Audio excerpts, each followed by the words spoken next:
Tiba-tiba, kepala babi muncul di samping Xiao Chen dan berbicara dengan suara gemetar, "Ye Chen, sebaiknya kamu minta maaf kepada kakakku. Dia sudah tahu segalanya." Catatan TL, kepala babi, dalam bahasa Cina, ini adalah cara menyebut seseorang bodoh. Tetapi dalam kasus ini, saya yakin maksud penulis adalah dia dipukuli hingga kepalanya merah dan bengkak, sehingga menyerupai kepala babi. Kepala babi, yang tiba-tiba muncul di malam hari, mengejutkan Xiao Chen. Setelah dia perhatikan dengan teliti, dia menyadari bahwa itu adalah wajah manusia yang dipukuli hingga membengkak. Xiao Chen menatapnya lama sekali, tapi dia tidak bisa mengenali orang itu. "Siapa kamu?" "Aduh, saya, Liu Suifeng." Liu Suifeng sedikit tergagap karena bibirnya juga bengkak. Dia menangis di dalam hatinya, bahkan Xiao Chen tidak bisa mengenalinya. Ketika dia keluar besok, dia akan selesai. Xiao Chen merasa malu di dalam hatinya, jadi dia mencoba menjelaskan atas nama Liu Suifeng, "Kakak Ruyue, itu sebenarnya demi mendapatkan bunga kristal es. Itu semua adalah ide saya, mereka tidak ada hubungannya dengan saudara Suifeng." Liu Ruyue menggelengkan kepalanya, "Kamu tidak salah, yang salah adalah Suifeng. Hal ini disebabkan oleh kecerobohannya di masa lalu, mengungkapkan keberadaannya. Terlebih lagi, dia bahkan membawa serta orang yang tidak ada hubungannya. Mendapatkan bunga kristal es adalah suatu keharusan, meskipun kita harus menyinggung puncak biyun. Dengan memulihkan bunga kristal es yang hilang, Anda tidak melakukan kesalahan apapun. Faktanya, Anda memberikan kontribusi yang besar. Hal yang aku tidak mengerti adalah setelah hal sebesar itu terjadi, kenapa kamu tidak segera memberitahuku? Tahukah Anda betapa seriusnya masalah ini?" Xiao Chen merasa bersalah dan berkata dengan suara lembut, "Saya pikir dengan memberi pil kepada Song Qianhe dan menghancurkan semua bukti, tidak akan ada masalah." Liu Ruyue tertawa dingin, "Cara berpikirmu terlalu naif. Penyihir kecil itu juga, belum lagi ada atau tidaknya obat penawar pil yang bisa menyebabkan seseorang kehilangan ingatan selama sehari. Bahkan jika tidak ada penawarnya, dia hanya akan melupakan apa yang terjadi hari ini. Jika kejadian hari ini adalah sesuatu yang telah direncanakan sebelumnya, bahkan jika dia lupa tentang kejadian hari itu, berdasarkan di mana dia berada, dia akan dapat menyimpulkan siapa yang merampas bunga kristal es itu." Keringat dingin terbentuk di punggung Xiao Chen. Kenapa dia hanya berpikir sejauh itu? Dia awalnya berpikir bahwa dengan membuatnya melupakan kejadian hari itu, tidak akan ada masalah. Sepertinya dia terlalu menyederhanakan pemikirannya. Di puncak pegunungan Lingyun, di puncak Biyun, terdapat area dengan energi spiritual yang sangat padat. Daerah ini berada di puncak-puncak Biyun, dan merupakan tempat berkumpulnya energi spiritual. Itu adalah salah satu dari 7 cabang Vena roh bawah tanah di pegunungan Lingyun dan bisa dikatakan sebagai salah satu tempat dengan energi spiritual paling melimpah di negara Qin besar. Saat berkultivasi di sana, seseorang akan menyerap energi spiritual 4 atau 5 kali lebih cepat dibandingkan orang biasa. Namun, jumlah orang yang dapat memperoleh manfaat dari hal ini terbatas. Seorang lelaki tua duduk di atas batu di puncak-puncak. Energi spiritual di sekitarnya mengalir terus-menerus ke dalam tubuhnya. Ada kepulan asap hijau mengepul dari dahinya. Orang ini adalah pemimpin puncak Biyun Peak, Song Ke. Dia sudah menjadi raja bela diri puncak, dan yang dia butuhkan hanyalah dorongan terakhir untuk menjadi raja bela diri. Setelah berbagai tetua paviliun sahabat surgawi meninggal 20 tahun yang lalu, seorang ahli seperti Song Ke menjadi salah satu dari 10 orang terkuat di paviliun sahabat surgawi. Terdengar suara langkah kaki yang mendesak. Sesosok datang bergegas dari bawah gunung. Dia membawa pedang tebal di punggungnya. Ketika dia berada sekitar 10 meter dari lelaki tua itu, dia melambat hingga berhenti. Ekspresi wajahnya jelas sangat gugup. Song Ke merasakan kehadiran orang ini dan perlahan membuka matanya. Matanya memancarkan pandangan bersinar saat dia melihat orang itu dan mengerutkan kening. Dia berkata dengan nada tidak senang, "Gong Ming, aku yakin aku sudah memberitahumu untuk tidak menggangguku selama setengah bulan." Orang bernama Gong Ming adalah salah satu murid terakhir Song Ke. Meskipun dia bukan pewaris sebenarnya dari puncak Biyun, status dan posisinya mirip dengan itu. Di seluruh puncak Biyun, selain para tetua, hanya dia yang berani datang dan mengganggu budidaya Song Ke. Zhao Gongming merasa sangat gugup di dalam hatinya ketika dia berkata dengan lembut, sebagai balasan kepada guru. Ada berita dari aula utama tadi. Mereka mengatakan Junior Brother Life Tablet yang disimpan di aula utama memiliki aura yang sangat lemah. Sepertinya, itu. Ekspresi Song Ke berubah menjadi serius saat dia berkata dengan suara cemberut, sepertinya itu apa? Zhao Gongming menguatkan dirinya dan berkata, sepertinya dia dalam bahaya dan bisa mati kapan saja. Bang! Song Ke tiba-tiba berdiri dan batu yang dia duduki hancur, berubah menjadi pecahan batu yang tak terhitung jumlahnya. Angin bertiup ke arah mereka, dan mereka berubah menjadi debu, terbang bersama angin. Niat membunuh yang menggemparkan muncul di matanya. Jadi Song Ke menenangkan dirinya dan berkata, kapan ini terjadi? Kemana Qian He pergi? Dengan siapa dia pergi? Ceritakan semuanya secara detail. Sebelum dia datang, Zhao Gongming sudah mengumpulkan semua informasi.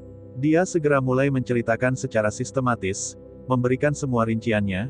Kemarin, saudara muda memimpin 6 murid puncak biyun ke paviliun angin jahat, mereka semua adalah Grandmaster bela diri tingkat medial ke atas. Berita yang saya peroleh adalah Liu Ruyue membutuhkan bunga kristal es dari paviliun angin jahat untuk membuat obat guna menyelamatkan seseorang.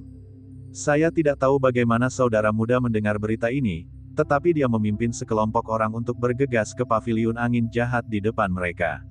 Sejak itu, tidak ada kabar tentang kelompoknya. Cahaya dingin muncul di mata Song Ke. Dia berkata dengan suara dingin, Liu Ruyue. Dia lebih baik berdoa agar tidak terjadi apa-apa padanya. Kalau tidak, aku akan membunuh semua orang di puncak Qingyun, tidak ada yang menyayangkan. Ayo, kita pergi ke kota Sabre. Di dalam kediaman tuan kota di kota Sabre, Ge Yunbin mendengarkan dengan cermat cerita Zhao Gongming sebelum memberitahu Song Ke, saudara Song, jangan khawatir. Saya akan segera mengirim seseorang untuk mencari putra Anda. Song Ke menangkupkan tangannya dan berkata, Tuan kota, terima kasih atas usahamu. Ada mata-mata di mana-mana dalam jarak beberapa ratus kilometer dari kota Sabre. Pergi ke lembah angin jahat untuk menemukan satu orang tidaklah sulit bagi Ge Yunbin. 2 jam kemudian, ada berita. Seorang murid luar dengan cepat masuk dan melapor ke tuan kota. Kami telah menemukan lagu kakak senior di lembah angin jahat. Haruskah kita mengirim seseorang untuk membawanya kembali? Song Ke berkata, tidak perlu melakukan itu. Bawa aku ke sana segera. Saya ingin melihat siapa yang cukup berani melakukan hal seperti itu. Di dalam Evil Wind Valley, Song Ke menyaksikan seseorang membawa Song Qianhe turun dari pohon. Matanya penuh amarah, wajah Song Qianhe penuh dengan jejak kaki. Dia telah dipukuli hingga dia tidak lagi menyerupai manusia. Beberapa murid puncak biyun yang mengikutinya dengan cepat menyeka semua darah Song Qianhe, memberinya pil obat, membalutnya, dan menggunakan esensinya untuk menyembuhkan luka dalam. Setelah sekian lama, Song Qianhe perlahan terbangun. Melihat orang-orang di depannya, dia tidak mengerti apa yang sedang terjadi. Dia bertanya dengan cara yang aneh, Ayah, kakak senior, mengapa kamu ada di sini? Di mana saya? Sial, kenapa sakit sekali? Setelah dia berbicara, Song Qianhe menyadari bahwa bibirnya terasa sangat sakit. Saat itulah dia menyadari bahwa dia terluka parah dan seluruhnya dibalut perban. Apa yang sedang terjadi? Di mana Xiao Jiu dan yang lainnya? Kenapa aku menjadi seperti ini? Siapa yang melakukan ini? Song Qianhe berusaha sebaik mungkin untuk mengingatnya, tetapi dia tidak dapat mengingat apapun. Bagaimana saya bisa sampai dalam keadaan seperti itu? Lupakan pil khawatir. Ge Yunbin bertukar pandang dengan Song Ke, mereka berdua punya jawaban di hati mereka. Keduanya berjalan di belakang Song Qianhe dan mengulurkan tangan kanan mereka. Esensi yang murni namun melonjak dikirim ke tubuh Song Qianhe.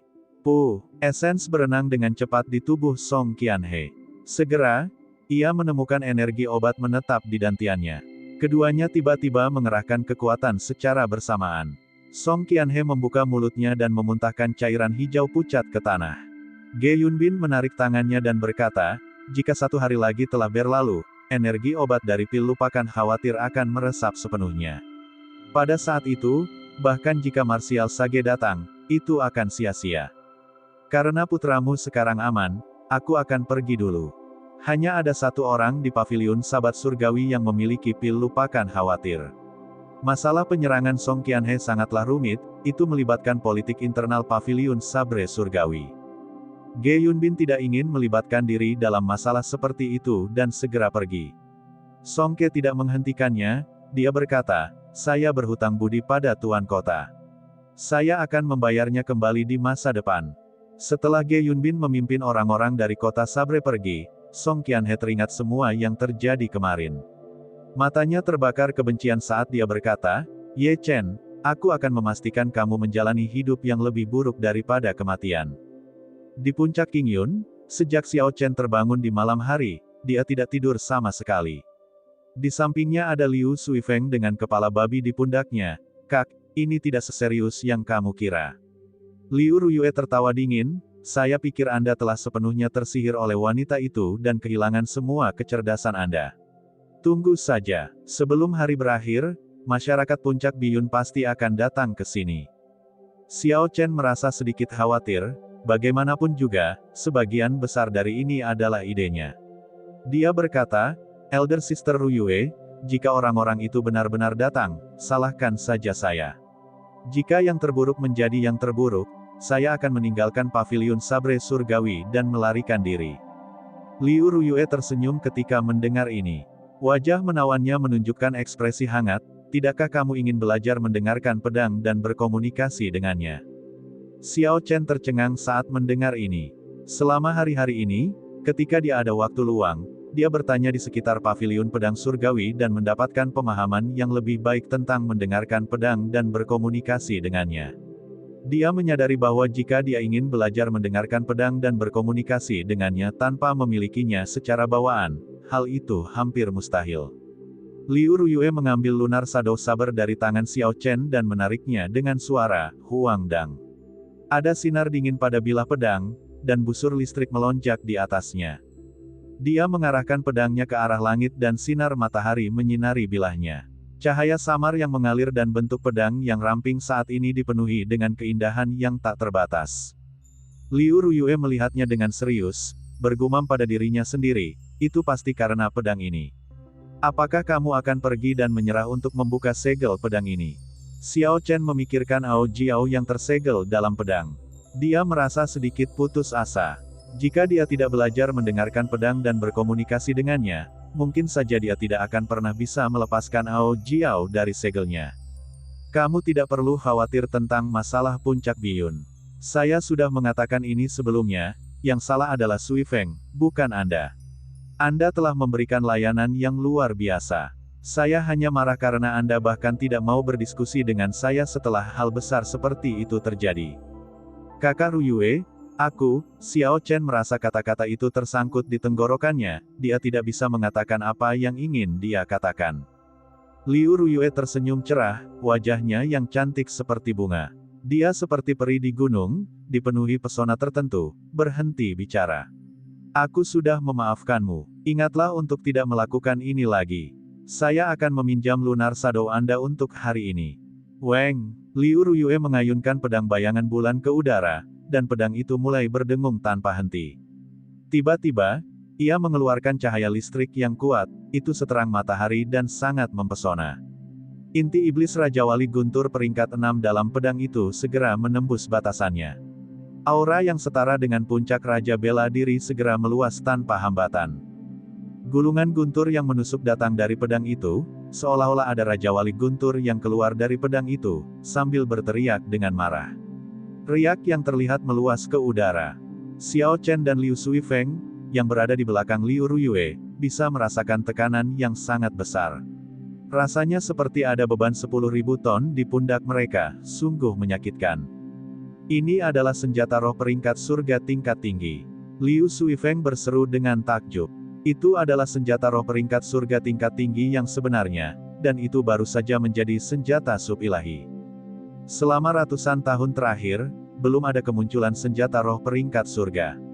Tidak disangka dia bisa melihat senjata roh peringkat surga muncul di sini. Selain itu adalah senjata roh peringkat surga tingkat tinggi. Hati Xiao Chen juga dipenuhi dengan keterkejutan. Dia tidak tahu bagaimana Liu Ruyue mengembalikan lunar Shadow Saber kembali ke peringkat surga. Liu Ruyue menggenggam lunar Shadow Saber dan berdiri dengan bangga. Pakaian dan rambutnya berkibar tertiup angin saat dia menatap ke bawah gunung dan berkata dengan acuh tak acuh, "Ayo pergi, mereka ada di sini." Lunar Shadow Sabre kembali ke sarungnya, dan auranya segera menghilang. Liu Ruyue dengan cepat memimpin Xiao Chen dan Liu Suifeng menuruni gunung. Tak satu pun dari mereka berbicara, ada ekspresi serius di wajah mereka. Ketika mereka sampai di kaki gunung, mereka melihat sekelompok kultivator yang semuanya bergegas menuju puncak Qingyun dengan agresif, memancarkan niat membunuh yang kuat. Mereka menimbulkan awan debu dan mengejutkan banyak burung. Ketika kelompok itu mendekat, mereka dapat melihat dengan jelas penampakan orang-orang yang datang. Orang yang memimpin mereka adalah murid dari guru puncak Biyun Peak, Zhao Gongming. Di belakang Zhao Gongming ada banyak tetua dari puncak Biyun, mereka semua adalah martial saint. Di tengah kerumunan ada seseorang yang kepalanya terbungkus seperti mumi, Song Qianhe. Xiao Chen dengan hati-hati menghitungnya. Termasuk Zhao Gongming, ada 7 martial saint. Selain mereka, ada 10 martial grandmasters. Dari seluruh kelompok, Zhao Gongming adalah yang terkuat. Dia adalah orang suci bela diri tingkat medial, yang lainnya hanyalah orang suci bela diri kelas rendah. Tidak aneh jika ada begitu banyak orang suci bela diri kelas rendah. Setelah seseorang mencapai alam martial saint, setiap peningkatan kelas sangatlah sulit. Bagi banyak orang, mungkin saja mereka terjebak di alam budidaya malaikat bela diri kelas rendah. Jadi, seseorang seperti Liu Ruyue, seorang martial saint puncak pada usia 24 tahun, sangat menakutkan. Namun, bahkan dengan kultivasinya, Xiao Chen mengkhawatirkan Liu Ruyue. Dengan banyaknya biksu bela diri, meski tingkat pengolahan mereka lebih rendah darinya, mereka bisa mengalahkannya dengan jumlah. Song Ke bersembunyi di balik awan di langit. Dia menatap Liu Ruyue dan yang lainnya dengan tatapan sinis. Song Qianhe tidak dalam bahaya kematian. Selain itu, tidak ada bukti nyata bahwa murid-murid puncak Biyun yang meninggal telah dibunuh oleh Xiao Chen dan Liu Suifeng. Sebagai pemimpin puncak, tidak pantas baginya untuk muncul. Karena itu, dia membiarkan generasi muda pergi dan menimbulkan masalah. Skenario yang ideal adalah memaksa orang tertentu untuk menunjukkan dirinya. Song Ke melihat ke puncak yang menjulang tinggi dan bergumam, "Pak Tua Liu, kamu telah bersembunyi di puncak selama puluhan tahun. Apakah Anda hidup atau mati? Inilah saatnya untuk memastikannya." Seperti sekarang, Paviliun Sabat Surgawi berada dalam kondisi kelemahan sementara. Saya cukup yakin Anda tidak akan ingin melihat seorang gadis muda menjadi Master Pavilion. Tatapan Song Ke menembus ruang tanpa batas, seolah-olah dia sedang melihat langsung ke puncak gunung. Sejak Master Pavilion sebelumnya meninggal dalam bencana 20 tahun yang lalu, belum ada seorang Master Pavilion. Putri Master Pavilion sebelumnya ditunjuk sebagai penerusnya sementara Majelis Tetua mengelola Pavilion Pedang Surgawi bersama-sama. Seperti kata pepatah, sebuah keluarga tidak bisa hidup tanpa kepala rumah, suatu bangsa tidak dapat hidup tanpa rajanya. Situasi seperti ini sangat berbahaya. Tentu saja hal ini berbicara banyak tentang pertumbuhan dan reputasi Paviliun Sabat Surgawi. Namun, sebelum Master Pavilion sebelumnya meninggal, dia tidak meninggalkan surat wasiat yang jelas. Selain itu, ada banyak orang di Paviliun Pedang Surgawi yang memenuhi syarat untuk menjadi Master Pavilion, mereka semua bertarung secara terbuka dan diam-diam merencanakan posisi tersebut. Skenario hari ini adalah hasil kompromi semua orang, untuk mengizinkan Putri Master Pavilion sebelumnya mengambil alih posisi tersebut. Yang paling tidak puas dengan hasil seperti itu adalah Song Ke. Meskipun kekuatannya jauh lebih rendah daripada monster-monster tua itu, dia masih termasuk di antara orang-orang yang memenuhi syarat untuk mengambil alih posisi tersebut. Dari segi usia, dia adalah yang termuda. Di antara orang-orang yang merupakan puncak Raja Bela Diri, dia adalah yang termuda, dia baru berusia 50 tahun. Jika tidak ada hal tak terduga yang terjadi, setelah mencapai Martial King, tidak akan ada masalah untuk hidup hingga usia 200 tahun. Keinginannya untuk posisi Master Pavilion adalah yang terkuat di antara semua Master Puncak. Selama ini, dia mencari kesempatan untuk menelan puncak Qingyun. Jika salah satunya muncul, dia akan memiliki kekuatan 2 puncak dan akan memiliki pengaruh lebih besar di majelis tetua. Tindakan Song Qianhe, termasuk mengejar Liu Ruyue, sebagian besar diarahkan oleh Song Ke. Songke bahkan mengabaikan cara-cara tercela yang dia gunakan dan membiarkannya terjadi. Sebenarnya dia sudah lama menunggu kesempatan ini. Jika bukan karena kekhawatiran di hatinya, dia pasti sudah mempersiapkan diri untuk mendapatkan apa yang diinginkannya. Songke memandang ke puncak gunung, tampak tenggelam dalam pikirannya. Di kaki gunung, Liu Ruyue mencoba untuk mendapatkan keunggulan dengan berbicara terlebih dahulu. Zhao Gongming, apa yang kamu rencanakan dengan membawa banyak sampah dan pembuat kode tua? Sebelum Zhao Gongming dapat mengatakan apapun, Song Qianhe, yang dibalut perban, berteriak dengan marah, Liu Ruyue, muridmu membunuh 8 murid puncak biyunku. Menurut aturan sekte, Anda harus menyerahkannya. Jika tidak, Anda akan dituduh melakukan kejahatan yang sama. Liu Ruyue mengerutkan kening dalam-dalam, mata hitamnya memancarkan sinar niat membunuh saat dia menatap Song Qianhe. Hanya dengan pandangan itu, Song Qianhe terkejut hingga mundur beberapa langkah. Liu Ruyue mengejeknya, memikirkan sampah sepertimu tidak malu untuk memegang posisi pewaris sejati puncak biyun. Mengingat Anda sudah berada dalam kondisi seperti itu, orang hanya bisa membayangkan kekuatan murid biasa puncak biyun. Siapa tahu, mungkin mereka dibunuh oleh beberapa orang secara acak. Meskipun melihat Liu Ruyue begitu keras kepala, Zhao Gongming tidak marah. Faktanya, dia senang. Dia berkata, kakak senior Liu, mohon jangan mengubah topik pembicaraan. Faktanya, 8 murid puncak biyun meninggal. Selanjutnya, junior brother Song secara pribadi melihat mereka dibunuh oleh Ye Chen. Apakah dia benar-benar bertanggung jawab atau tidak, itu akan diputuskan oleh Balai Penegakan Hukum. Liu Ruyue melepaskan token identitas emasnya dan mengangkatnya. Dia berkata dengan suara serius, perhatikan baik-baik tanda identitas di tanganku. Saya adalah pemimpin puncak-puncak Qingyun, bukan kakak senior Anda. Apakah murid-murid puncak biyun Anda meninggal atau tidak? Bahkan jika orang-orang dari Balai Penegakan Hukum datang, mereka tidak dapat menangkap orang-orang saya tanpa bukti.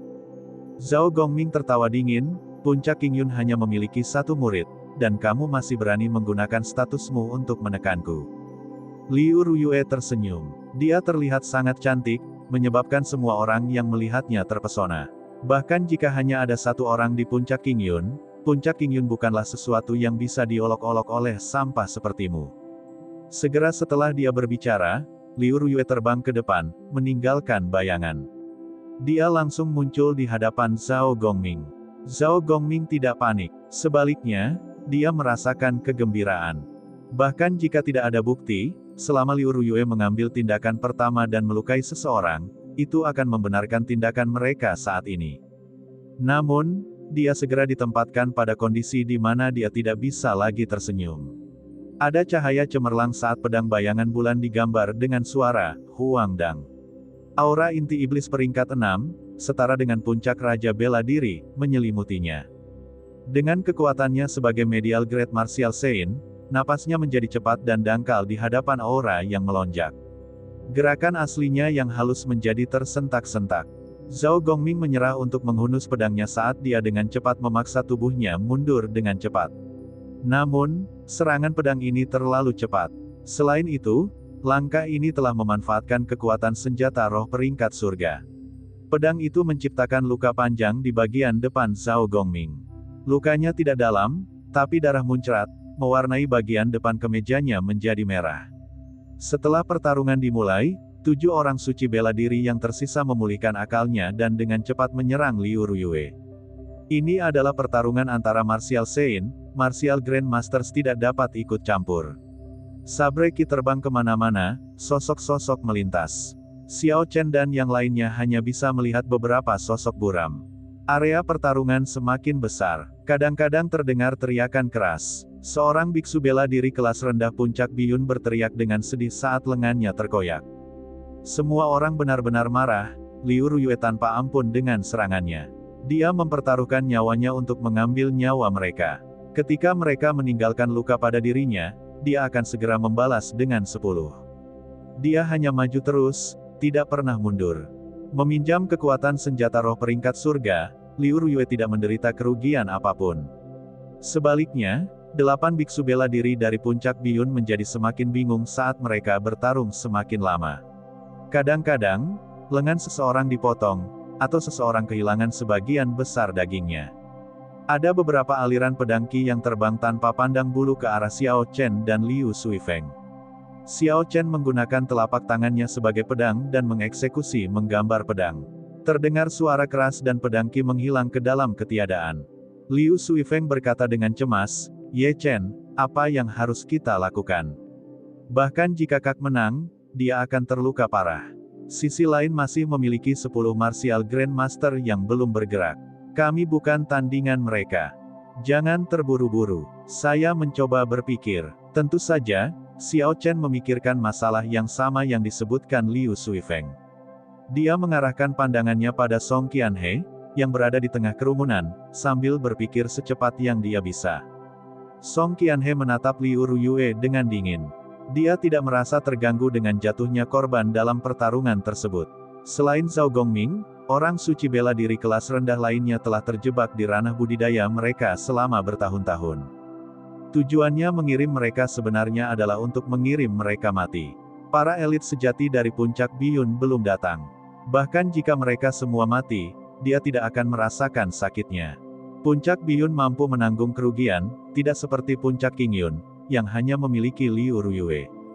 Begitu dia jatuh, yang lainnya akan mudah ditangani.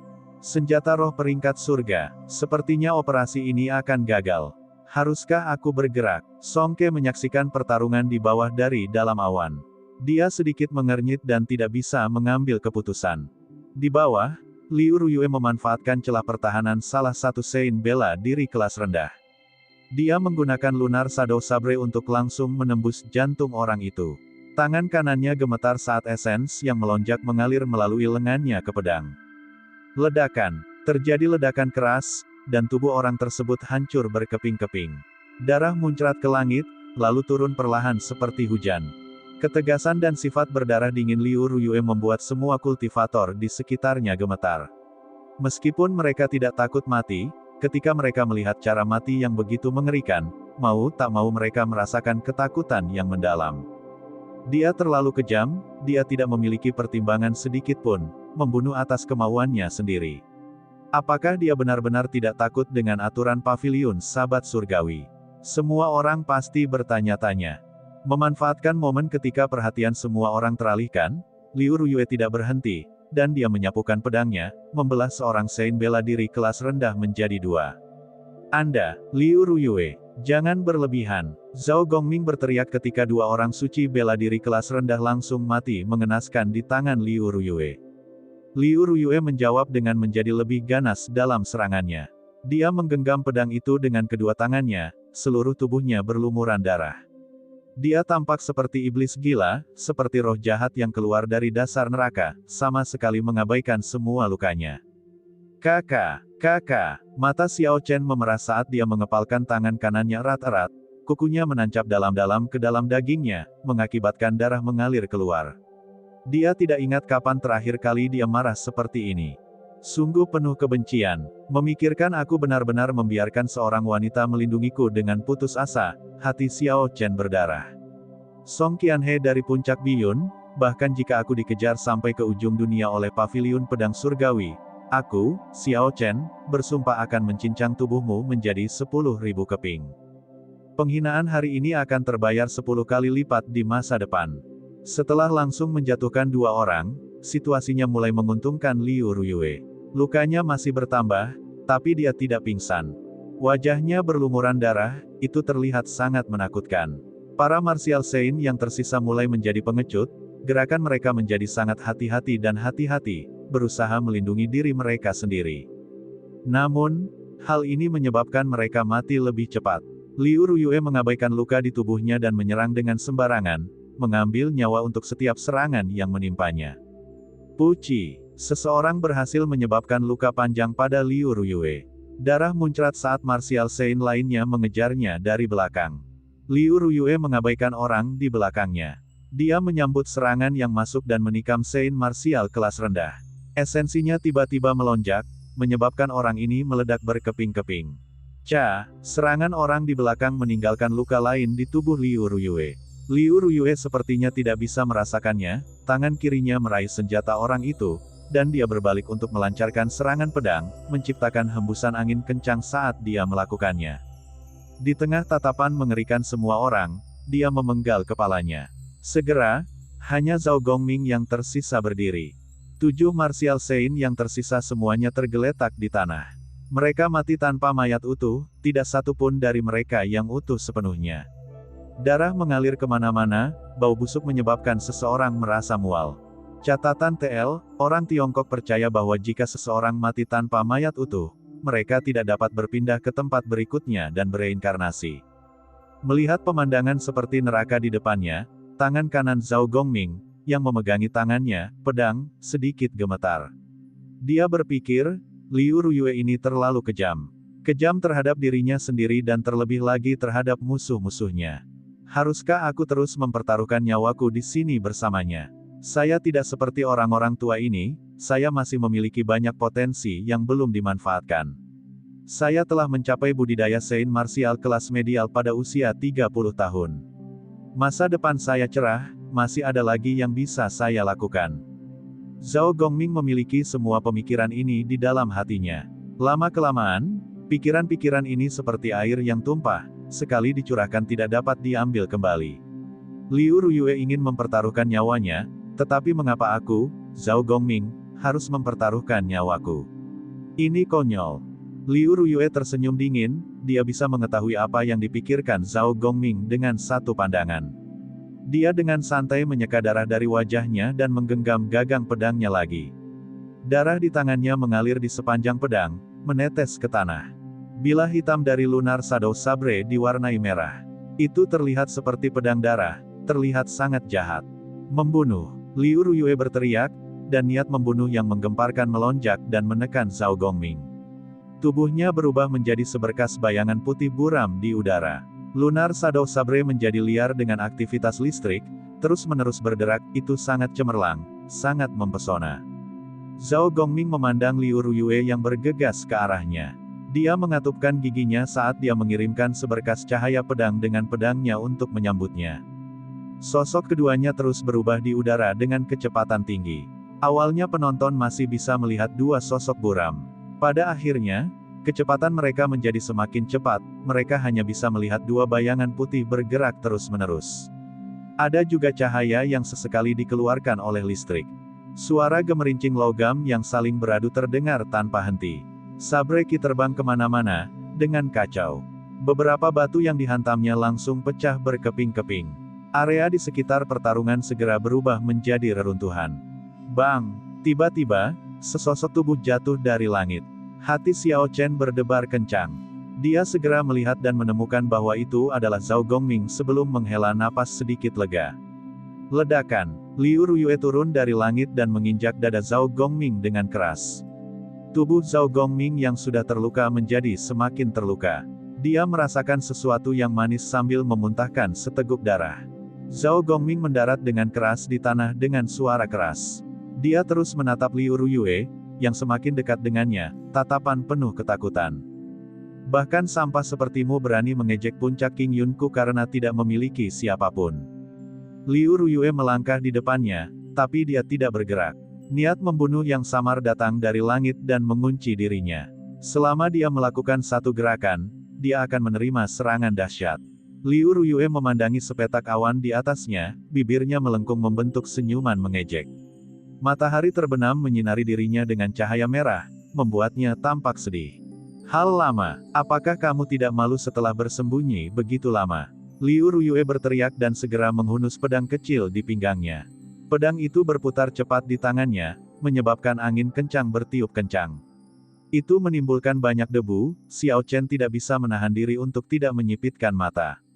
Membunuh. Pedang yang berputar meninggalkan telapak tangan Liu Ruyue dan berubah menjadi badai yang mengamuk di udara. Di dalam badai itu ada cahaya dingin yang menyengat. Suara angin menderu kencang saat badai menuju awan di langit. Auranya melonjak, menyapu segalanya. Badai itu bergerak cepat di udara, semakin besar seiring dengan berkumpulnya angin di atasnya. Dalam sekejap mata, berubah menjadi badai dengan lebar 33 meter, itu sangat mengerikan. Ledakan. Suara keras datang dari atas langit. Badai itu menghantam awan putih di langit. Bola kabut putih muncul, menarik perhatian semua orang. Mereka tidak mengerti mengapa Liu Ruyue menyerang awan di atas sana tanpa alasan yang jelas. Saat kabut putih berhamburan dan semua orang melihat pemandangan di langit, mereka terkejut. Song Ke berdiri dengan tenang di langit. Tangan kanannya meraih pedang kecil Liu Ruyue. Wajahnya tidak terlihat kaget sama sekali, sangat tenang, seperti orang tua yang sedang bermeditasi. Saat dia berdiri di langit, auranya tenang, setenang air mengalir. Namun, ada kekuatan tertentu yang terpancar darinya, menyebabkan mereka merasa seperti mereka sangat kecil. Gadis kecil, apakah kamu menindas puncak biyunku saat tidak ada orang di sekitar? Lagu Ke mendengus dingin. Suaranya tidak keras, tetapi bergema di telinga Liu Ruyue dan yang lainnya, menyebabkan ki dan darah di tubuh mereka menjadi kacau. Jelas ada teknik rahasia yang kuat yang terkandung dalam suara itu. Bo, tepat setelah dia berbicara, Song Ke menjentikkan jarinya, dan pedang kecil di tangannya berubah menjadi seberkas cahaya terang. Ketika ia menerobos udara, menembaki Liu Ruyue, ia menciptakan gelombang kejut. Dalam waktu yang diperlukan untuk berkedip, pedang kecil itu tiba di hadapan Liu Ruyue dari ketinggian di langit. Kekuatan yang dibawa pedang menciptakan angin kencang. Kotoran yang berlumuran darah segera tertiup angin, berhamburan ke sekeliling. Seketika, debu dan kotoran memenuhi seluruh ruangan di sekitarnya. Ini adalah kekuatan puncak Raja Bela Diri. Dengan jentikan jarinya yang sederhana, dia mampu menyebabkan situasi yang berbahaya, mampu menyebabkan kerusakan yang luar biasa kemanapun ia melewatinya. Sial, terdengar dentang logam merdu yang berasal dari awan debu. Ketika awan debu hilang, semua orang dapat melihat Liu Ruyue telah memblokir pedang kecil yang turun dari langit. Ada darah keluar dari sudut mulutnya, jelas dia menderita beberapa luka dalam. Pedang kecil itu masih berputar, mendorong bagian belakang pedang-pedang bayangan bulan. Liu Ruyue menggenggam gagangnya erat-erat dengan tangan kanannya sementara tangan kirinya ditekan ke sisi bilahnya untuk menahannya dengan stabil. Meski begitu, Liu Ruyue masih terus-menerus dipaksa mundur. Saat kakinya terseret ke tanah, ia mengeluarkan suara garukan tanpa henti. Situasinya sangat mengerikan, jika Liu Ruyue tidak mampu menahannya, pedang kecil itu akan mengiris dadanya. Setelah itu, kematian akan tetap menjadi satu-satunya kemungkinan. Xiao Chen sangat cemas, tapi tidak ada yang bisa dia lakukan selain mengkhawatirkannya. Situasi Liu Ruyue saat ini adalah keseimbangan yang rumit. Meski berbahaya, nyawanya untuk sementara tidak dalam bahaya. Jika dia ikut campur dan mencoba membantu, keseimbangan ini mungkin akan rusak. Tanpa kekuatan Raja Bela Diri, tidak ada cara untuk mencapai keseimbangan yang begitu rumit. Jika dia ikut campur, itu hanya akan membuat Liu Ruyue mati lebih cepat. Hah! Tepat pada saat ini, seekor naga putih keluar dari tubuh Liu Ruyue. Ia mengelilingi tubuh Liu Ruyue satu kali sebelum ia meraung marah ke arah Song Ke, yang berada di langit. Raungan naga bergema di mana-mana, tekanan besar melonjak ke arah Song Ke. Song Ke sedikit mengernyit, dia berhenti bergerak di udara, dan dia sedikit mengubah posisinya. Momentum pedang kecil segera melemah, Liu Ruyue memanfaatkan kesempatan ini dan berteriak. Dia menyapu lunar Shadow Saber ke samping, melemparkan pedang kecil itu. Dia kemudian mengulurkan tangannya untuk mengambil pedang kecil yang jatuh. Tidak heran pedang kecil itu begitu kejam, Song Ke telah meninggalkan koneksi ki di dalamnya. Hanya dengan memutus hubungan ini maka perpindahan tersebut dapat diputus. Raja Bela Diri Puncak, penguasa puncak, benar-benar menggunakan tindakan kejam terhadap generasi muda. Sungguh tidak tahu malu. Xiao Chen mengutuk dengan kejam di dalam hatinya. Naga putih yang tiba-tiba muncul seharusnya adalah roh bela diri Liu Ruyue. Membuat roh bela diri meninggalkan tubuh adalah sesuatu yang hanya akan dilakukan seseorang jika mereka tidak punya pilihan lain. Xiao Chen menyaksikan naga putih kembali ke tubuh Liu Ruyue, dia merasa benda itu tampak familiar, tetapi dia tidak tahu di mana dia pernah melihatnya sebelumnya. Melihat gerakannya dipatahkan, jejak kemarahan muncul di wajahnya. Meskipun dia belum mengerahkan seluruh upayanya dalam gerakan ini masih cukup hebat. Tidak kusangka itu benar-benar dirusak oleh seseorang dari generasi muda. Itu merupakan pukulan bagi ego Song Ke. Dia mendengus dingin dan turun dari langit, memancarkan aura tak terbatas saat dia melakukannya. Ketika dia mendarat dengan keras di tanah, itu mengirimkan gelombang kejut yang kuat ke Liu Ruyue. Liu Ruyue sudah kehabisan tenaga, bagaimana dia masih bisa menahan serangan yang dilakukan oleh Raja Bela Diri Puncak. Dia segera terlempar ke belakang oleh gelombang kejut tersebut. Ketika Xiao Chen melihat situasinya, dia segera bergegas maju dan menangkapnya. Kemudian, dia mengeluarkan pil pengisian darah dan memberikannya padanya tanpa membiarkan dia menolaknya. Seorang senior sepertimu menyerang junior seperti ini, apakah kamu tidak merasa malu? Xiao Chen membantu Liu Ruyue berdiri sambil menatap Song Ke dengan marah. Sebelum Song Ke dapat berkata apapun, Song Qianhe, yang bersembunyi di balik kerumunan, berkata, status seperti apa yang dimiliki ayahku? Sejak kapan seseorang, yang bahkan tidak setara dengan air kencing anjing, bisa berbicara kepadanya seperti itu? Xiao Chen memandang Song Qianhe dan tertawa dingin, setelah gagal dalam lamaran pernikahanmu, kamu menggunakan cara-cara yang tercela. Ingin menggunakan obat yang diperlukan untuk menyelamatkan seseorang yang mengancamnya. Orang bisa dengan mudah membayangkan orang seperti apa yang mengasuh anak seperti Anda. Seperti kata pepatah, balok atas tidak lurus, maka balok bawah bengkok. Siapapun berhak menguliahi orang seperti itu. Catatan TL, jika balok atas tidak lurus, balok bawah akan bengkok, ini memiliki arti yang mirip dengan seperti ayah, seperti anak. Namun, hal ini tidak hanya berlaku pada hubungan orang tua anak, itu juga bisa diterapkan dalam situasi atasan dan bawahan. Song Ke menjadi sangat merah. Meskipun dia tahu dia bersalah karena membiarkan Song Qianhe melakukan semua ini, generasi junior tetap tidak berhak memarahinya seperti itu. Niat membunuh yang menggemparkan dan aura puncak Raja Bela Diri melonjak ke arah Xiao Chen, menekannya dengan ragu-ragu. Ekspresi sedingin es Song Ke dengan jelas mengungkapkan niat membunuhnya. Apakah junior ini berani terus berbicara sekarang? Roh bela diri Azure Dragon di tubuhnya berputar.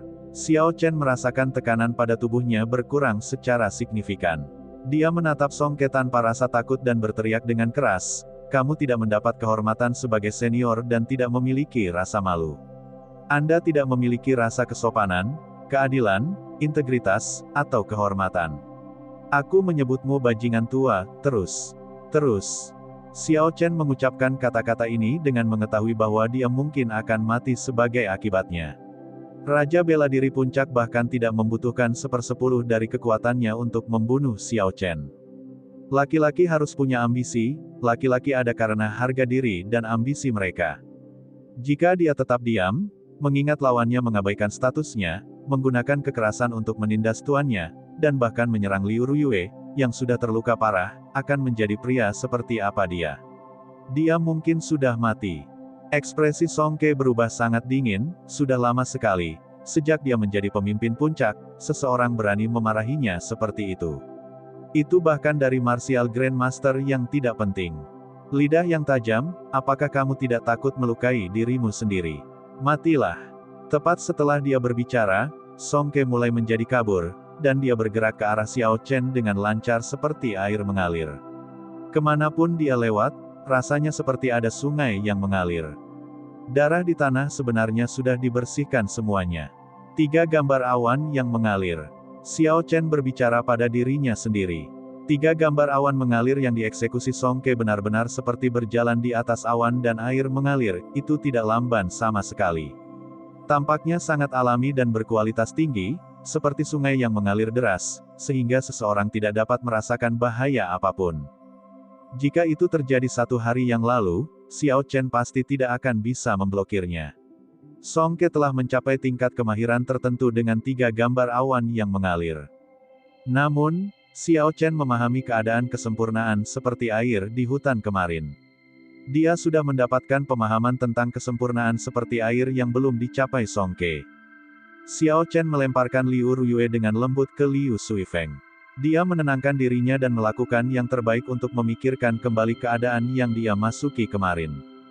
Meskipun Song Ke tampak tidak berbahaya saat ini, Xiao Chen tahu bahwa jika dia tidak dapat memasuki keadaan itu, di mana dia tidak menyadari dirinya sendiri, dia akan dibunuh oleh Song Ke. Pada titik kritis bahaya, Xiao Chen langsung memasuki keadaan seperti kemarin. Ia menjadi lautan luas yang tenang tanpa ombak. Di mata yang lain, keduanya menjadi kabur.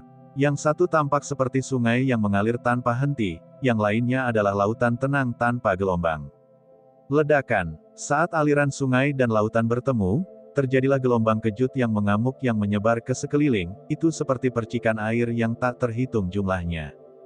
Bang, bang, bang, percikan air di udara mengeluarkan suara ledakan yang hebat.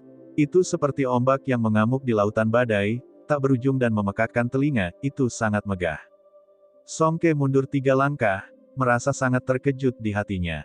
Kesempurnaan seperti air, keadaan yang hanya bisa dipahami dalam legenda, bagaimana dia bisa mencapainya. Kekuatan besar mengalir ke tubuh Xiao Chen. Segera, Xiao Chen merasa seperti dia akan meledak. Dia dengan cepat menghilangkan kekuatan yang dikirim oleh Songke. Di dalam lautan kesadaran Xiao Chen, setelah dia menghilangkan kekuatan dari tubuhnya, ada gelombang di lautan tenang yang telah dia jadikan. Hal ini tercermin dalam kenyataan. Tanah di belakang Xiao Chen tiba-tiba meledak tanpa henti. Gelombang tanah mengalir deras menuju langit. Bagaimana ini bisa terjadi? Bahkan jika orang ini memahami tingkat kesempurnaan seperti air, tidak mungkin dia bisa menangani serangan ayahku. Perbedaan dalam bidang kultivasi terlalu besar, kata Song Qianhe dengan keheranan yang tak tertandingi dari kejauhan. Sekelompok orang di belakang Song Qianhe juga tidak dapat memahaminya. Pandangan aneh muncul di mata Liu Ruyue di kejauhan. Ada banyak jenis negara bagian, mendengarkan pedang dan berkomunikasi dengannya juga merupakan semacam keadaan. Dia, yang memahami mendengarkan pedang dan berkomunikasi dengannya secara kasar dapat memahami apa yang sedang terjadi. Jika seseorang memahami suatu keadaan hingga puncaknya, ketika bertarung melawan orang lain yang menggunakan teknik bela diri yang sama, dia akan mendapatkan keuntungan yang sangat besar. Ini adalah sesuatu yang dia alami sendiri. Songke berkata dengan dingin, kesempurnaan seperti air, saya tertarik untuk melihat seberapa kuatnya. Kebanggaan menjadi puncak Raja Bela Diri menyebabkan Songke menolak hasilnya. Dia telah mempraktikkan 3 gambar awan yang mengalir seumur hidup, bagaimana mungkin dia tidak bisa dibandingkan dengan seorang junior. Setelah Songke berbicara, dia berubah menjadi sungai yang bergelombang, mengalir menuju Xiao Chen. Xiao Chen sedikit mengernyit, dia tidak berani gegabah saat dia menjelma menjadi lautan yang tak terbatas dan tak berujung. Kesempurnaan seperti air, air tidak dapat disangkal bermanfaat bagi puluhan ribu makhluk hidup. Selain itu, Xiao Chen juga memahami bahwa 3 gambar awan mengalir ini, pada dasarnya, hanyalah teknik bela diri untuk bertahan dan melakukan serangan balik. Mengubahnya secara paksa menjadi teknik bela diri menyerang hanya menekankan hasil daripada prinsip. Namun, Songke tidak memahami konsep ini. Dia menggunakan basis budidayanya dan terus menyerang Xiao Chen. Terdengar suara deburan ombak yang tiada henti.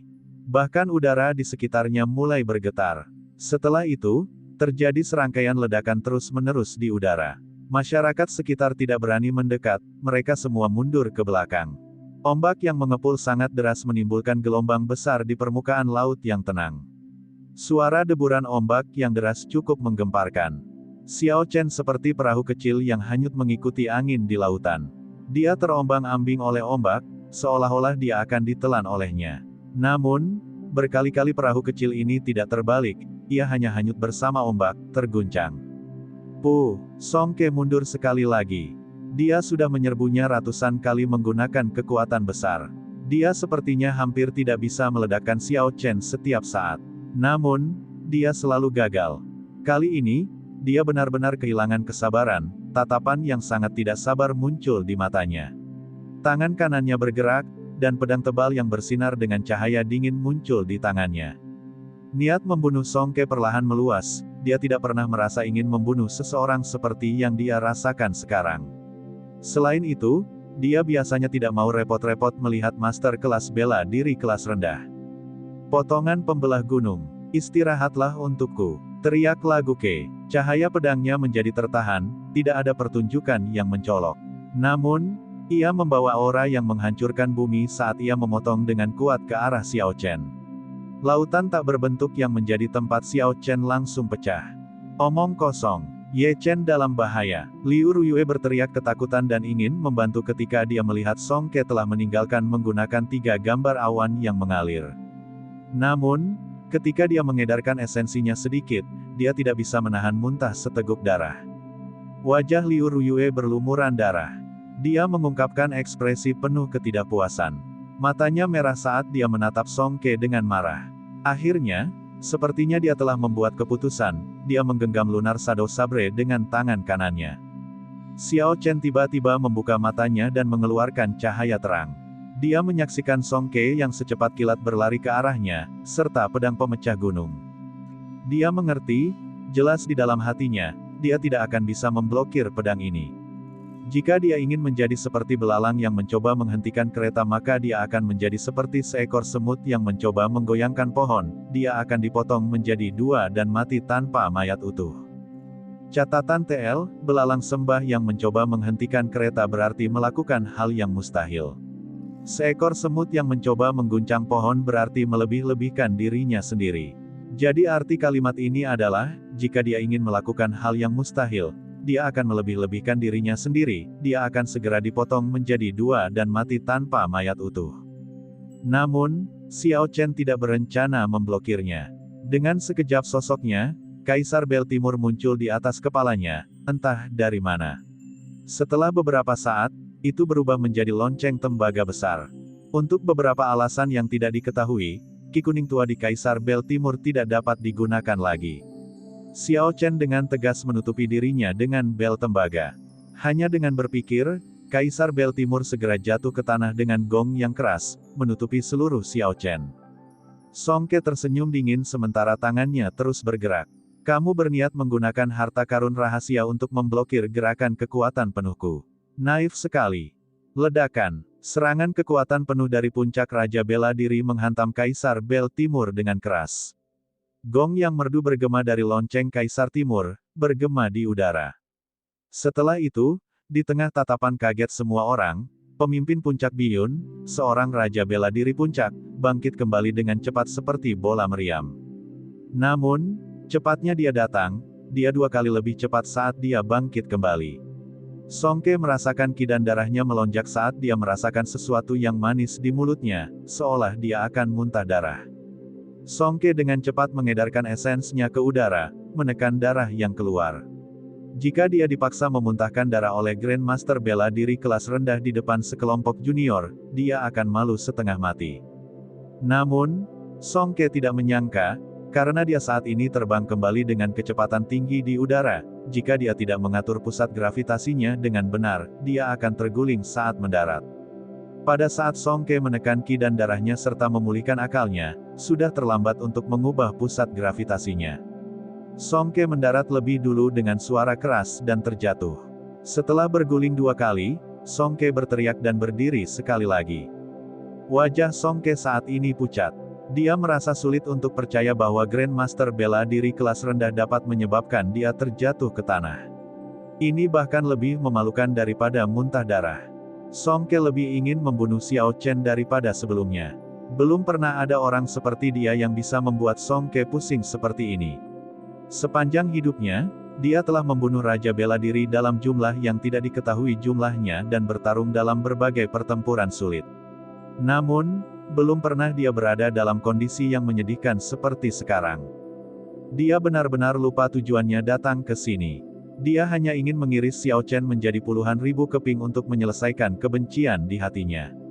Melihat Xiao Chen bersembunyi di Kaisar Bel Timur, Song Ke melakukan yang terbaik untuk menenangkan diri dan berpikir dengan hati-hati. Meskipun kemampuan refleksi harta karun rahasia ini kuat, itu masih bisa saya kendalikan. Terlebih lagi, harta karun rahasia ini jelas merupakan harta karun rahasia yang rusak.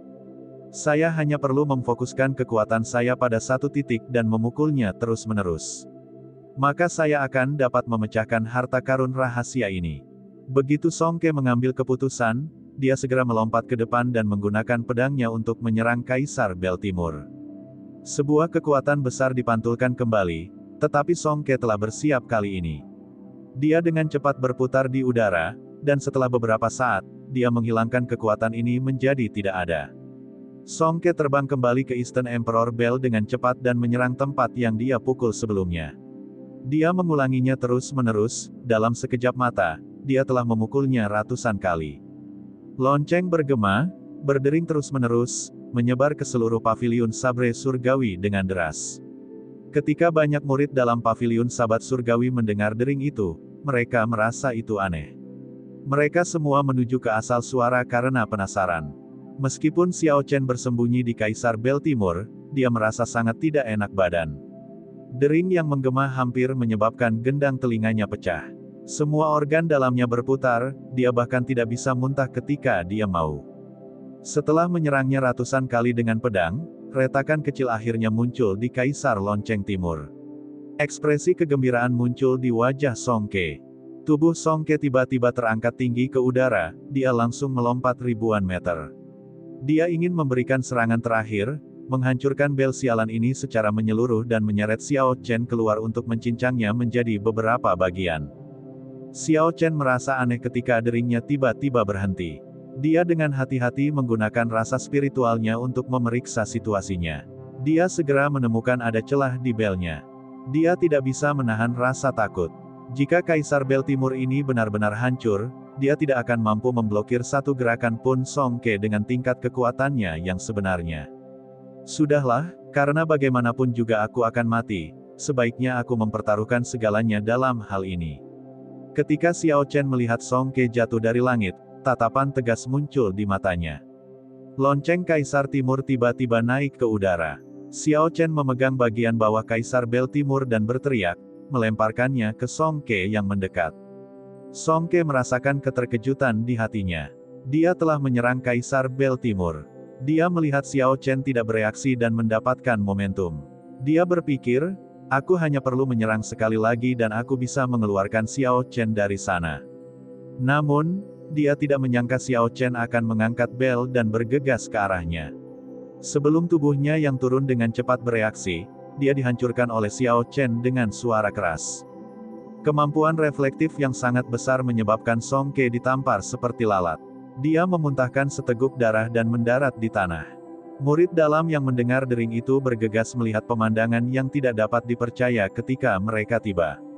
Seorang Grandmaster bela diri tingkat rendah mampu memaksa Raja bela diri puncak untuk terlempar ke belakang dan memuntahkan darah. Ini benar-benar tidak terbayangkan. Apa sebenarnya yang terjadi di sini? Seteguk darah ini sebenarnya adalah ki dan darah yang telah ditekan oleh Song Ke.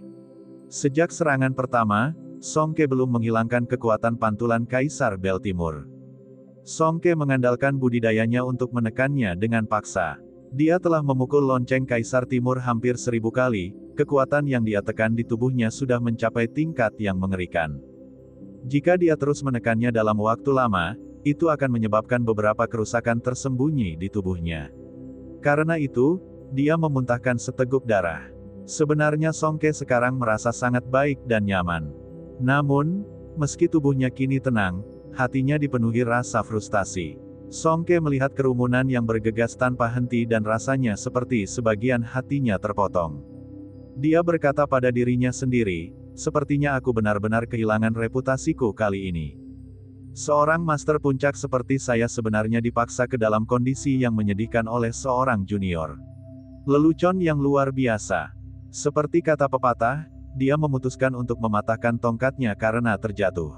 Song Ke akhirnya menenangkan dirinya sepenuhnya. Karena dia sudah dalam keadaan seperti itu, selama dia bisa membunuh orang ini, tidak perlu membicarakan prinsip apapun. Catatan TL, patahkan kruk saat terjatuh, ketika saya mencari ini, saya tidak dapat menemukan apapun. Namun, saya berhasil menemukan pepatah serupa. Hancurkan panci hingga berkeping-keping karena retak. Ini berarti menganggap seseorang tidak punya harapan dan bertindak sembarangan. Ini mungkin yang dimaksudkan penulisnya. Song Ke melihat Xiao Chen bergegas membawa bel. Dia sudah mengetahui kekhasan Kaisar Bel Timur. Karena dia sudah benar-benar kehilangan reputasinya, dia tidak akan rugi apa-apa lagi. Karena itu, dia tidak memilih untuk berbenturan langsung. Song Ke mengandalkan keunggulan kecepatannya dan dengan cepat menghindari serangan Xiao Chen. Dengan demikian, orang banyak melihat pemandangan lain yang tidak dapat dipercaya. Seorang murid bela diri kelas rendah yang memegang harta karun rahasia yang rusak menyebabkan Raja bela diri puncak melarikan diri ke segala arah. Itu adalah pemandangan yang sangat luar biasa. Meski melihat banyak orang menunjuk ke arahnya, Song Ke tetap tanpa ekspresi. Dia hanya menatap Xiao Chen dengan dingin tanpa menunjukkan emosi apapun saat dia dengan mudah menghindari serangan Xiao Chen. Xiao Chen juga tahu apa yang dipikirkan Song Ke. Song Ke ingin menunggu esensnya habis sebelum memberikan pukulan terakhir. Karena Xiao Chen sudah berhati-hati, Xiao Chen tahu akhir seperti apa yang menantinya. Dia memegang Kaisar Bel Timur saat dia mengejar. Xiao Chen tertawa, "Song Ke, ayahmu benar-benar tahu cara memberi nama seseorang. Dia tahu bahwa Anda akan kekurangan moral, kekurangan akal, dan kekurangan kalsium. Jadi, aku mengirimimu beberapa catatan TLKK, dalam Song Ke berarti kurang atau kurang. Kenapa kamu lari? Seorang master puncak sepertimu takut bertarung dengan baik dengan Grandmaster bela diri kelas rendah sepertiku. Bukankah tadi kamu begitu menakjubkan dan perkasa? Mengapa kamu bersikap seperti kura-kura pengecut sekarang? Berapa lama kamu akan lari dan bersembunyi? Aku akan bertahan, mari kita lihat berapa lama kamu bisa mengejekku, pikir Song Ke cemberut. Namun, dia tidak tertipu oleh tipuan Xiao Chen. Sudah waktunya dia mengambil tindakan nyata. Ketika Song Ke melihat Xiao Chen mengangkat lonceng Kaisar Timur di atas kepalanya, dia mencoba memikirkan ide lain. Jika lonceng Kaisar Timur pecah, keuntungannya tidak akan menutupi kerugiannya, tetapi juga akan membuang lebih banyak waktu. Sebaiknya aku membiarkan dia menikmati momennya. Ketika esensinya habis, saya bisa menyiksanya, memaksanya berlutut di hadapan saya untuk memohon belas kasihan, dan memastikan dia menjalani kehidupan yang lebih buruk daripada kematian. Siapa bocah ini? Bagaimana dia bisa begitu biadab? Untuk benar-benar berani mengatakan kata-kata seperti itu kepada Song Ke. Anak ini sepertinya adalah murid baru Liu Ruyue. Dia dipanggil Ye Chen atau semacamnya, hanya seorang Grandmaster bela diri kelas rendah. Liu Ruyue sudah cukup biadab, mengira orang ini bahkan lebih biadab darinya. Memang seperti tuan, seperti murid. Murid-murid dalam paviliun Sabat Surgawi ini semuanya memiliki wawasan yang baik. Mereka tentu saja tidak cukup bodoh untuk berpikir Xiao Chen akan mampu memaksa Song Ke untuk terus berlari dengan kekuatannya. Pasti ada alasan yang tidak mereka ketahui. Terlebih lagi, Song Ke menghindar dengan sangat mudah, dia tidak bingung sama sekali. Meski begitu, semua orang menghormati keberanian Xiao Chen. Jika orang ini bisa bertahan hari ini, namanya pasti akan menyebar ke seluruh paviliun Sabat Surgawi. Tampaknya paviliun Sabat Surgawi sudah lama tidak semarak ini. Memang benar, seorang murid yang baru masuk beberapa bulan sebenarnya berani memarahi guru puncak. Sepanjang sejarah Heaven Sabre Pavilion, belum ada seorang pun yang pernah melakukan hal itu sebelumnya dan hal itu tidak mungkin terjadi lagi. Meskipun lonceng Kaisar Timur rusak, itu masih merupakan salah satu harta karun rahasia umat manusia. Xiao Chen menghabiskan esensinya dengan sangat cepat ketika dia mengendalikan Kaisar Bel Timur. Sungai di dantian Xiao Chen sudah mulai mengering. Xiao Chen berpikir, aku tidak bisa terus bermain-main seperti ini lagi. Sudah waktunya untuk berlari. Meskipun dengan kekuatan paviliun Sabat Surgawi akan sulit untuk dijalankan, Xiao Chen ingin mencobanya. Dia tidak bisa hanya duduk di sana dan menunggu kematiannya. Saat Xiao Chen bersiap menggunakan lonceng Kaisar Timur untuk membuka jalan baginya untuk melarikan diri, lonceng Kaisar Timur di tangannya bergetar dan berubah kembali menjadi lonceng tembaga kecil sebelum jatuh ke tangan Xiao Chen. Itu gagal lagi pada saat kritis seperti itu. Xiao Chen merasa ingin menginjak-injak Kaisar Bel Timur ini. Ini bukan pertama kalinya mereka melakukan hal ini. Setiap kali hal itu terjadi pada saat yang kritis. Setiap saat itu adalah momen hidup dan mati. Melihat Kaisar Bel Timur tiba-tiba menghilang, Song Ke awalnya tertegun. Dia mengira Xiao Chen sedang melakukan tipuannya lagi.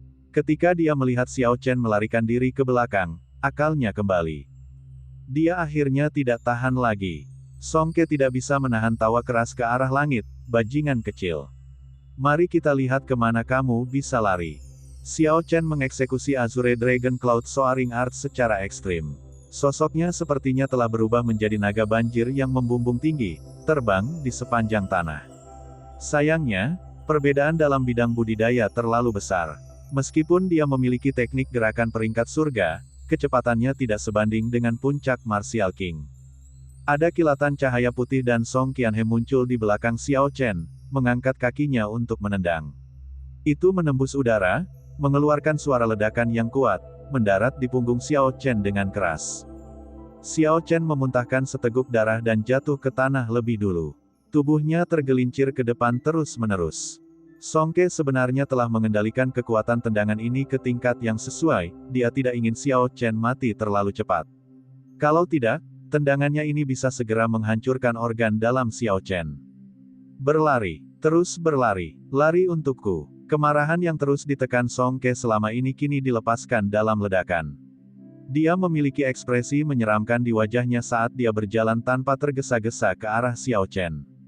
Di matanya, Xiao Chen, yang telah kehilangan Kaisar Bel Timur, seperti seekor semut. Dia bisa bermain-main dengannya sesuka dia. Namun, dia tidak bisa berlebihan. Kalau tidak, semut ini akan dihancurkan sampai mati olehnya. Merasa sangat baik, Song Qiu tidak bisa menahan tawa keras. Dia tertawa gila-gilaan seperti kesurupan. Namun, pada saat ini Liu Ruyue, di kejauhan, menggenggam lunar Shadow Sabre. Sepertinya dia telah menyelesaikan semacam ritual. Tubuh aslinya yang sangat lemah menjadi semakin lemah. Setelah ritual ini selesai, pedang bayangan bulan di tangannya memancarkan cahaya terang, seolah-olah itu adalah miniatur matahari. Setelah berjuang sebentar, ia terbang dengan cepat menuju Xiao Chen. Xiao Chen di tanah mengulurkan tangannya secara alami dan memegang pegangannya. Cahaya pada pedang itu menghilang dan menjadi biasa lagi. Ketika Song Ke melihat situasinya, dia awalnya terkejut sebelum kembali ke keadaan tenang. Tuan Sampah, sudah lama sekali, kamu masih sama sampahnya seperti biasanya. Sebuah suara yang familiar tiba-tiba muncul di benak Xiao Chen. Xiao Chen segera menjadi bersemangat dan dia melupakan rasa sakitnya.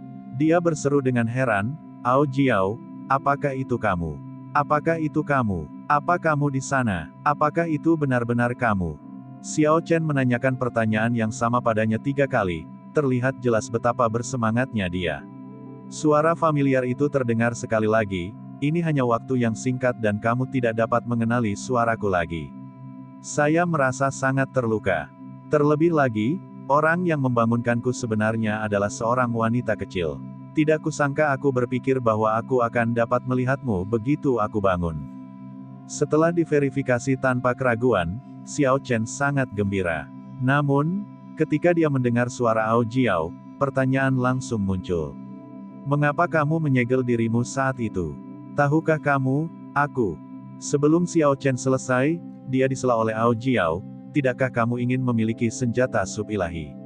Saya tidak akan membuang waktu saya untuk menjelaskannya kepada Anda. Saya tidak punya waktu lama. Mari kita selesaikan orang tua ini dulu. Biarkan aku meminjam tubuhmu, jangan melawan." Tepat setelah dia berbicara, Xiao Chen merasakan ada energi mental yang kuat muncul di lautan kesadarannya. Mengetahui bahwa ini adalah Ao Jiao, Xiao Chen tidak melawan dan menyerahkan kendali atas tubuhnya. Segera, Xiao Chen perlahan memasuki keadaan yang aneh. Pikirannya sangat jernih, dan dia juga bisa melihat pemandangan di luar dengan sangat jelas. Namun, dia tidak bisa bergerak. Song Ke melihat Xiao Chen perlahan naik, dan dia tertawa dingin dan menendang Xiao Chen. Ada lagi suara ledakan hebat di udara. Xiao Chen mengungkapkan senyuman feminin, "Tidak, lebih tepatnya, itu seharusnya Ao Jiao sekarang." Saat senyuman ini muncul pada seorang pria, terlihat sangat aneh. Ao Jiao meregangkan tubuh Xiao Chen dan kemudian menggunakan tangan kirinya untuk memblokir, meraih tendangan Song Ke yang lebih cepat dari kecepatan suara. Lalu dia dengan santai mengangkat tubuhnya dan Song Ke diangkat ke udara. Apa yang sedang terjadi? Song Ke merasakan ketakutan di hatinya. Xiao Chen sebenarnya memblokir serangannya. Xiao Chen tidak hanya memblokirnya, dia bahkan mengangkatnya. Sungguh sulit dipercaya. Song Ke menenangkan diri dan menarik napas dalam-dalam. Tubuh bagian atasnya melakukan manuver yang sangat sulit di udara, menyerupai sitap. Pedang tebal di tangannya menusuk kepala Xiao Chen dengan kejam. Ao Jiao melancarkan serangan telapak tangan ke pergelangan tangan Song Ke. Song Ke merasakan tangannya mati rasa dan pedang tebal itu jatuh ke lantai. Ao Jiao menggunakan tangan kanannya untuk menamparkan Song Ke, yang sedang melakukan sitap di udara. Tamparan ini membawa kekuatan yang luar biasa. Tubuh Song Ke langsung terbentur ke belakang dan terdapat 5 sidik jari jelas di pipi kanannya. Tamparan ini sangat menggema, tidak hanya para murid dalam paviliun Sabat Surgawi di sekitarnya mendengarnya, bahkan Song Ke benar-benar bingung. Apa yang sedang terjadi? Aku telah menahannya begitu lama sehingga setelah esensi orang ini habis, aku bisa menikmati menyiksanya. Mengapa ketika saya baru mulai bersenang-senang setelah menendangnya, situasinya berbalik lagi? Dia hanyalah seorang master bela diri yang tidak penting, namun dia mampu mengangkatku dan menamparku. Saya adalah Raja Bela Diri Puncak yang lengkap. Ini tidak mungkin. Song Ke meraung marah dan bangkit sekali lagi. Dia menggunakan telapak tangannya sebagai pedang, menyebabkan angin yang mengejutkan saat dia memotong ke arah leher Xiao Chen. Ao Jiao bereaksi dengan menamparnya lagi, kali ini menamparkan pipi kiri Song Ke. Tamparan ini tidak hanya menyebabkan wajahnya membengkak, tetapi juga menyebabkan esens di tubuhnya menghilang. Bajingan kecil, biarkan aku pergi, jika tidak, aku akan memastikan kamu menjalani hidup yang lebih buruk daripada kematian. Song Ke berteriak dengan suara serak kesakitan. Kaki kanannya bergerak saat dia mencoba melepaskan diri dari tangan kanan Ao Jiao. Catatan TL, ingat, kaki Song Ke masih dipegang oleh tangan kiri Ao Jiao.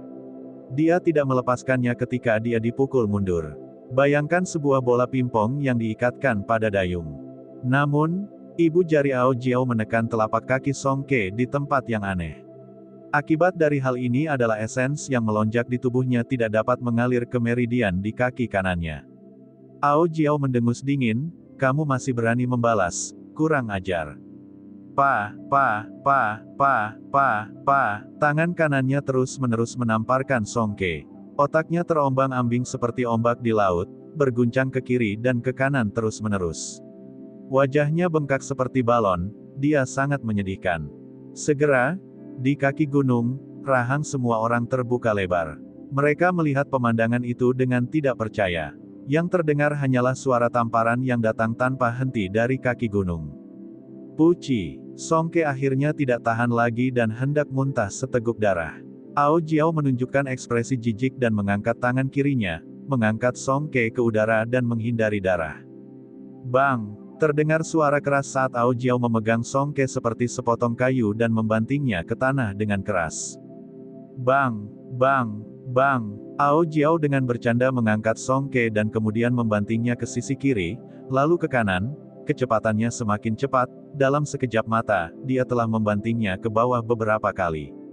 Ini adalah Raja Bela Diri yang lengkap. Bagaimana dia bisa dipermainkan oleh seseorang seperti mainan? Semua orang merasa hal itu tidak masuk akal dan tidak realistis.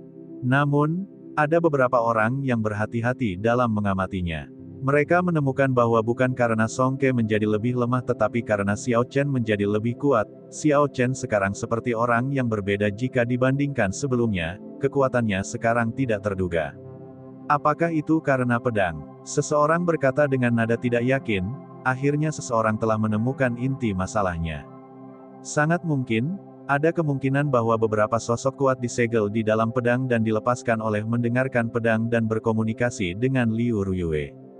Ketika Xiao Chen, yang sadar, melihat semua ini, dia juga sangat terkejut. Meskipun dia tahu Ao Jiao sangat kuat, dia tidak pernah menyangka roh senjata Kaisar Guntur, Ao Jiao, sekuat ini. Ao Jiao sebenarnya cukup kuat untuk memperlakukan puncak martial king seperti mainan. Seberapa kuat sebenarnya Kaisar Guntur saat itu?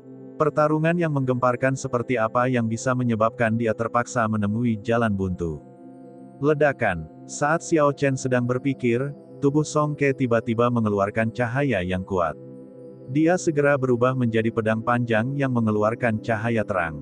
Dengan suara, zeng, dia lepas dari tangan Ao Jiao. Ini adalah teknik yang hanya bisa dipahami oleh Martial King ke atas, Martial Spirit Fusion. Dia benar-benar berani mengungkapkan martial spiritnya. Xiao Chen melihat pedang panjang yang bersinar terang dan merasa terkejut. Sejauh yang diketahui semua orang, roh bela diri adalah dukungan paling penting bagi seorang kultivator. Jika roh bela diri dihancurkan, budidaya kultivator akan hancur, mengubahnya menjadi cacat sejati. Kecuali mereka tidak punya pilihan lain, tidak ada yang akan mewujudkan martial spirit mereka. Sekarang Xiao Chen memikirkannya, Songke memang tidak punya pilihan lain. Namun, semangat bela diri Songke tampak biasa saja, itu hanyalah pedang panjang yang sudah ketinggalan zaman. Pedang panjang itu berubah menjadi kilatan cahaya dan dengan cepat terbang ke langit. Kemudian dengan dentuman keras, lagu itu kembali menjadi Songke. Pedang yang ada di tangannya tadi sudah hilang, sebaliknya, sekarang ada pedang panjang yang cemerlang. Pedang panjang ini adalah semangat bela diri Songke. Aura Songke meningkat secara signifikan setelah dia mewujudkan martial spiritnya, meningkatkan tekanan yang dialami orang lain. Tersembunyi di dalam auranya adalah untaian aura Raja Bela Diri. Penindasan Gunung Tai. Songke berteriak sambil menatap Xiao Chen, kemarahan yang tak terbatas muncul di wajahnya yang bengkak. Sebuah gunung besar yang megah muncul di belakang Songke.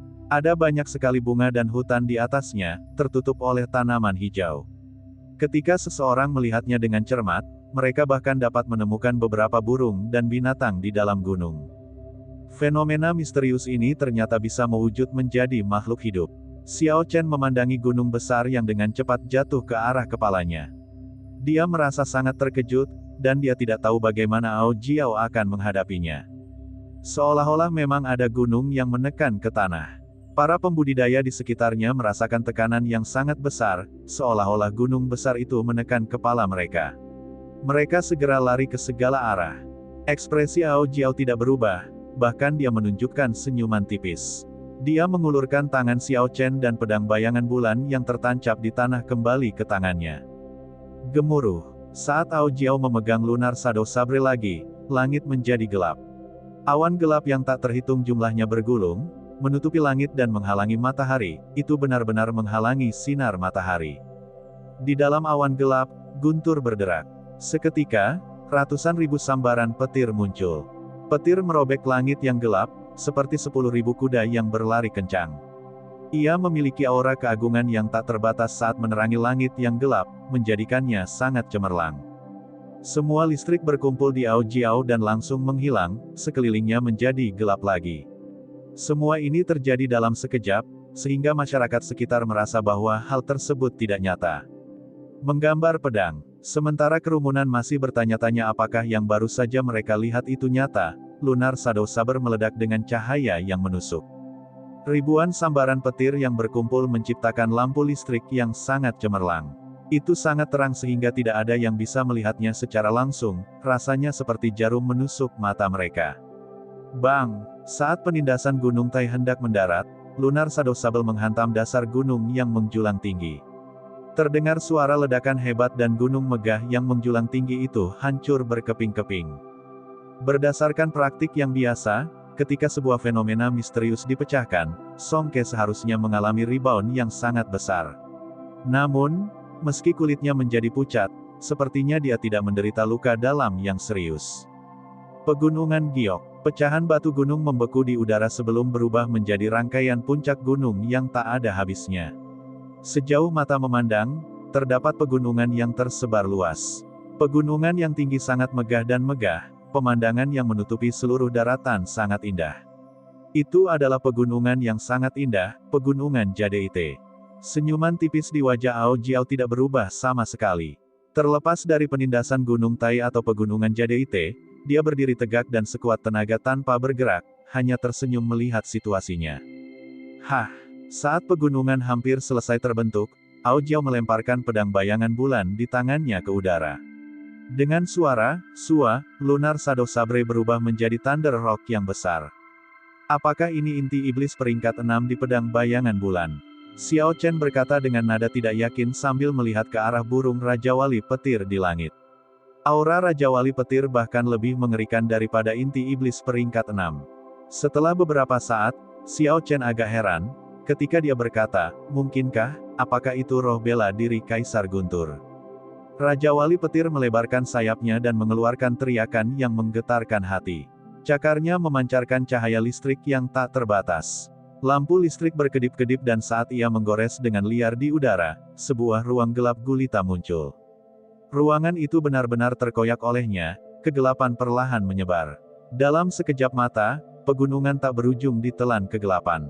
Song Ke benar-benar tercengang. Dia menebas udara dengan pedangnya dan berteriak, bertahan selama puluhan ribu tahun, langit dan bumi ada selamanya, hanya saja aku yang abadi, sungai gunung yang indah. Ao Jiao memperlihatkan ekspresi tidak sabar dan berkata dengan dingin, apakah kamu sudah selesai? Ada kilatan cahaya putih dan dia muncul tinggi di udara. Raja Wali Petir kembali menjadi pedang bayangan bulan dan terbang kembali ke tangannya. Sebelum Splendid Mountain River milik Song Ke terbentuk, dia menggunakan pedang untuk menebas luka panjang di dada Song Ke. Ada busur listrik yang menari-nari di lukanya. Selanjutnya, setelah teknik bela diri Song Ke, dia bahkan lebih terluka. Dia memuntahkan seteguk darah. Kemudian, seperti layang-layang yang talinya putus, ia jatuh ke tanah dengan cepat. Bang! Sosok Ao Jiao seperti hantu ketika dia muncul di belakang Song Ke. Dengan tendangan darinya, Song Ke terlempar kembali ke langit. Kemudian ketika dia akan jatuh lagi, dia menendangnya lagi. Hal ini terus berulang, setiap kali dia menendangnya, dia akan muntah seteguk darah. Ao Jiao berhenti setelah sekian lama. Kemudian Song Ke jatuh ke tanah seperti bola karet, mendarat dengan keras. Awan debu besar terangkat ke udara dengan suara keras. Tubuh Song Ke terpental ke tanah beberapa kali sebelum berhenti. Pada saat ini, Song Ke akhirnya mengerti, dia bukanlah tandingan Ao Jiao. Lawan di depannya kemungkinan besar adalah puncak martial monarch. Lawannya sama sekali tidak mempedulikannya. Terlepas dari penindasan Gunung Tai, Pegunungan Giok, atau Sungai Gunung Indah, lawan hanya melihatnya sebagai permainan, dia hanya ingin bermain-main dengannya. Melihat Ao Jiao berjalan perlahan, Song Ke mulai merasakan ketakutan di hatinya. Aura kematian mulai muncul, saat dia berjuang untuk mundur, terus mundur. Dia berkata dengan keras, tolong jangan bunuh saya akan berhenti memikirkan tentang puncak Qingyun lagi. Seorang guru puncak sebenarnya memohon belas kasihan pada Xiao Chen. Banyak murid dalam paviliun Sabat Surgawi semuanya merasa itu sangat aneh. Mereka semua mulai membenci Song Ke, dia terlalu bodoh. Ada beberapa orang di antara kerumunan yang mengenakan seragam puncak biyun. Saat mereka melihat pemandangan ini, mereka semua tersipu. Ini adalah pemimpin puncak mereka. Dengan situasi seperti itu, mereka akan malu untuk bertemu orang lain di kemudian hari. Ding ding dang dang. Tiba-tiba, musik Qin dan Se yang menyenangkan terdengar dari langit. Suara berbagai alat musik mengeluarkan suara surgawi. Hal ini menyebabkan penonton merasa nyaman di hatinya tanpa alasan yang jelas. Saat mereka mengangkat kepala, ada kapal giok berkilau dan tembus pandang yang dikelilingi kabut. Musik terus mengalir ke telinga semua orang saat mereka mendekat dari jauh. Seketika, ia terbang dari cakrawala di hadapan semua orang. Seorang wanita dengan perawakan indah muncul melalui kabut dari haluan kapal. Dia tampak seperti peri saat dia turun perlahan dari langit. Ketika Song Ke melihat orang ini, dia mengungkapkan ekspresi kejutan yang menyenangkan. Dia berkata dengan suara nyaring, Bibi bela diri Chen, selamatkan aku secepatnya. Orang ini menyinggung atasannya, mengkhianati sektenya, dan menyerang guru puncak-puncak biyun. Dia telah melakukan kejahatan besar. Tak tahu malu. Ketika semua orang mendengar ini, pemikiran ini muncul di hati mereka. Seorang master puncak, seorang raja bela diri puncak, terpaksa menggunakan aturan sekte untuk menekan seorang junior. Dalam 10.000 tahun terakhir sejarah paviliun Sabat Surgawi, belum pernah ada guru puncak yang begitu tak tahu malu. Dia benar-benar kehilangan muka untuk paviliun Sabat Surgawi. Ketika wanita seperti peri di udara melihat situasinya, dia hanya bisa sedikit mengernyit. Sebelumnya, dia telah menginterogasi Chu Xinyun tentang bagaimana dia terluka. Kemudian dia segera bergegas mendekat.